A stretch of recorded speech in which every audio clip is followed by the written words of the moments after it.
Hello everyone, welcome to Veer investment. आप सभी को नव वर्ष की बहुत बहुत शुभकामनाएं। Wishing you a very happy new year. मेरे सीरीज जिसमें मैं बता रहा हूं कि 2026 में लॉन्ग टर्म के लिए इन्वेस्टमेंट रेडी कौन कौन से स्टॉक्स हैं, उसमें एक नया एपिसोड ऐड कर रहा हूं। एक और स्टॉक आपके लिए लेके आया हूं जिसका नाम है यूको बैंक। कैसे मैंने इसे आइडेंटिफाई किया है उसको मैं डिटेल में इस वीडियो में बताऊंगा, तो स्किप मत कीजिएगा, एंड तक देखिएगा। अच्छा लगेगा तो लाइक, सब्सक्राइब और शेयर भी कीजिएगा जो लोग इन्वेस्टमेंट या फिर ट्रेडिंग में इंटरेस्टेड होते हैं। चलिए फ्रेंड, अपना वीडियो स्टार्ट कर लेते हैं। लॉन्ग टर्म के लिए हम हमेशा बड़े टाइम फ्रेम पे देखते हैं और देखते हैं कि उसमें बहुत ज़्यादा करेक्शन हो रखा हो।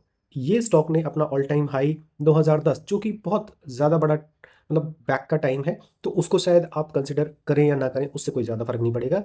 लेकिन अगर आप रिसेंटली हाई देखेंगे तो इसने 69 का लगाया, मतलब 70 रुपीज़ का हाई लगाया, और आज के डेट में सिर्फ 30 रुपीज़ पर ट्रेड कर रहा है।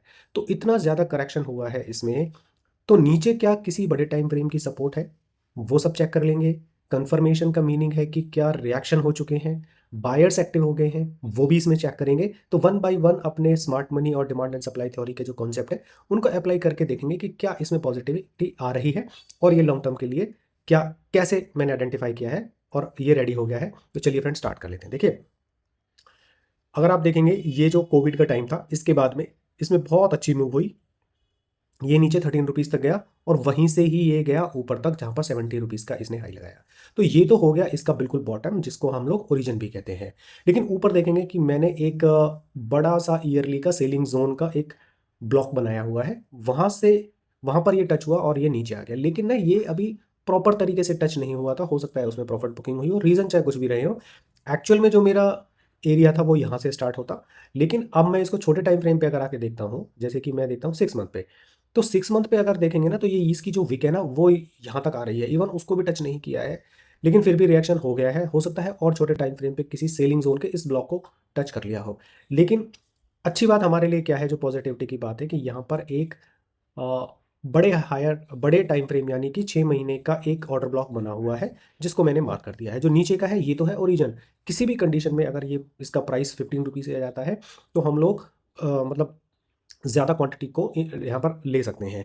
अब हम जाते हैं छोटे टाइम फ्रेम पे देखते हैं। अब नीचे आप देखेंगे कि कितना अच्छा एक सीलिंग जोन यहाँ पर, सॉरी, बाइंग जोन का ऑर्डर ब्लॉक बना हुआ है, जो ये वाला मैंने मार्क किया है, ये वाला। अब हम हैं मंथली टाइम फ्रेम पे, और यहाँ पर भी एक ऑर्डर ब्लॉक बन रहा था बाइंग का, जो मैंने मार्क कर दिया है। ऊपर की तरफ देख सकते हैं, जो पहला पॉज होगा वो 54 रहेगा। तो ये मेरा फर्स्ट स्टेज रहेगा, मतलब कि पहला टारगेट है वहाँ पर जाने के लिए। अब मैं वीकली पे जाकर देखता हूँ कि क्या स्ट्रक्चर है, और उसको स्टडी करने की कोशिश करते हैं। तो ऊपर से देखने की ज़्यादा जरूरत नहीं है, क्योंकि बड़े टाइम से रिएक्ट हो रहा है। तो वहाँ पर हो सकता है कुछ दिन के लिए पॉज हो, लेकिन ऐसा नहीं है कि वहाँ से सेलिंग होकर नीचे आ सकता है। अब यहाँ पर देख रहे हैं कि जो ऊपर एक रेसिस्टेंस बना हुआ है वो 2 बार ब्रेक हो चुका है। जैसे कि मैं यहाँ पर एक मार्क कर दे रहा हूँ, ये एक एरिया है जो कि एक बार यहाँ पर, एक बार यहाँ पर, 2 बार टच हो चुका है। तो जितने भी इसमें सेलिंग के ऑर्डर्स थे वो तो निकल चुके हैं। और नीचे एक मंथली का और वीकली का काफ़ी अच्छा एक स्ट्रक्चर जो है कि वो इसमें रेडी हो गया है। हालांकि ये वाला स्ट्रक्चर ऑलरेडी एक बार रिएक्ट हो चुका है। आप देखेंगे कि अगर यहाँ से पीछे की कैंडल्स को अगर आप देखेंगे, तो यहाँ पर एक वीकली का सेलिंग जोन बना था, वो मार्किंग की गई, वहाँ पर जैसे रिएक्शन हुआ, टच हुआ, वो वापस आ गया। लेकिन वीकली के जोन से यहाँ से टच करने के बाद में इसके ऊपर में इसने वीकली की क्लोजिंग नहीं दी है, क्योंकि देख रहे हैं ना आप, विक बनी हुई है, तो विक का मतलब होता है कि क्लोजिंग नहीं हुई है। क्लोजिंग इसकी यहीं हुई है और बाद में प्राइस नीचे आ गया है। लेकिन पॉजिटिव साइन ये है कि इसके ऊपर में भी जो ये ऑर्डर ब्लॉक बना हुआ था, इसके ऊपर में इसमें जो यहाँ पर एक बार यहाँ पर और एक बार यहाँ पर ये टच हो चुका है। तो इसमें से जो सेलिंग के ऑर्डर्स हैं वो जा चुके हैं। तो बेसिकली अब ये वाला जो रेसिस्टेंस है वो इतना काम का नहीं है। हो सकता है कुछ दिन के लिए यहाँ पर पॉज हो, लेकिन अब इतने नीचे जाने की संभावनाएं कम है, क्योंकि ये कई बार सपोर्ट ले चुका है। और नीचे जो ये सपोर्ट बनी हुई है, देखिए, ये एक बार मंथली की और वीकली की बनी हुई है, और बिल्कुल बॉटम पे वो आ चुका है। अब डेली पे अगर जाते हैं, तो इसमें आप क्लियरली देख पा रहे हैं कि यहाँ पर जो है पॉजिटिव साइन बनना स्टार्ट हो गया है। ये ईएमए के ऊपर में इसने क्लोजिंग दे दी है, तो ये एक बहुत बड़ा पॉजिटिव साइन होता है। और आज भी यहीं पर ये ट्रेडिंग कर रहा है ऊपर में 1 जनवरी को। अब जो ये EMA 20 है ये सपोर्ट देगी, लेकिन मैं सिर्फ EMA 20 को यहाँ पर एक कंसिडर करके नहीं चल रहा हूँ।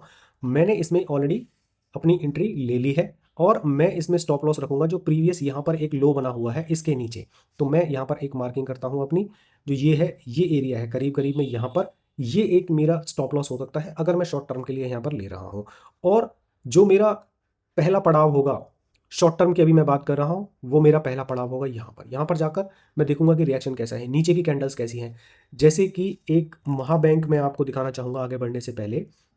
जैसे कि इसमें ये इस तरह की बड़ी अच्छी अच्छी कैंडल बन रही हैं, देखिए कंसोलिडेशन चला, इसके बाद में अच्छी अच्छी कैंडल बन रही है, तो ये कॉन्फिडेंस देती हैं कि ये और ऊपर जाने की इसमें संभावनाएं हो सकती हैं। और नीचे बन गए हैं मेरे पास में एक गुड अच्छा जोन बन गया है, इसमें दो कैंडल तो बहुत अच्छी बनी हुई हैं। अब सिमिलरली ही एक कैंडल और अगर बन जाती है ना, तो ये एरिया बहुत ही स्ट्रांग हो जाएगा, मतलब कि इससे नीचे जाने की संभावनाएं कम हो जाएंगी और मैं क्वांटिटी को भी इसमें ऐड कर पाऊंगा कॉन्फिडेंस के साथ में। और फिर मैं यहाँ पर भी इसमें एग्जिट नहीं होऊंगा, क्योंकि बॉटम में मेरे इस तरह के स्ट्रक्चर अगर बनते चले जाएंगे तो मैं उसको ट्रेल करता हुआ चला जाऊंगा और इसको लेके जाऊंगा ऊपर तक।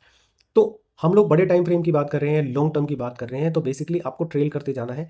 नीचे वीकली के इस तरह के डिमांड जोन बना लेने हैं। अगर आपको मार्क नहीं करना आता है तो डिस्क्रिप्शन में लिंक है, उस कोर्स को ज्वाइन कर सकते हैं और सीख सकते हैं कि मार्किंग कैसे करते हैं। उसको ट्रेल करते हुए चलना है आपको। अगर वो नीचे ब्रेक हो जाता है तो एग्जिट हो जाना है, नहीं तो उसको ट्रेल करते हुए चलेंगे और एटलीस्ट 50 जो हमारा फर्स्ट टारगेट है वहां तक हम लोग इसको सोचेंगे। और इसके आगे की क्या संभावनाएं होगी वो मैं अपने टेलीग्राम चैनल, जिसका अभी लिंक मैंने दिया हुआ है, वहां पर मैं शेयर कर देता हूं। बाकी मैं वीडियो तो अपलोड आपके साथ में करता ही रहूंगा। So thank you friends for watching my video. ये था मेरा व्यू 2016 के लिए, एक नई opportunity long term investment purpose के हिसाब से। Thanks for watching. Please share with your friends and family who are interested in the share market. Thank you once again.